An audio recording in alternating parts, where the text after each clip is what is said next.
Well, first of all, thank you very much for this honor.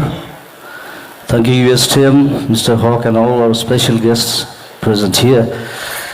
And I never thought I'll get a doctorate in my life because I was a dropout.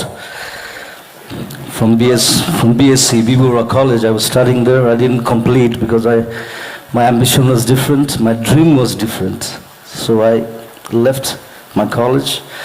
But still, I have a big connection with all the colleges, all the universities here. And many of my friends, they're working for the colleges, for the universities.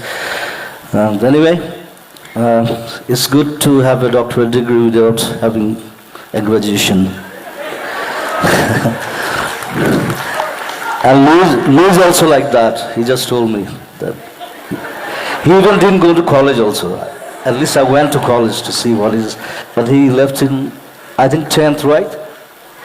Okay. Actually, we are dream chasers, so we chased our dream, our ambition, and whatever I am now, that's because of the people like you. So thank you always, and rise, shine, and go ahead for a new future. Thank you very much. Thank you.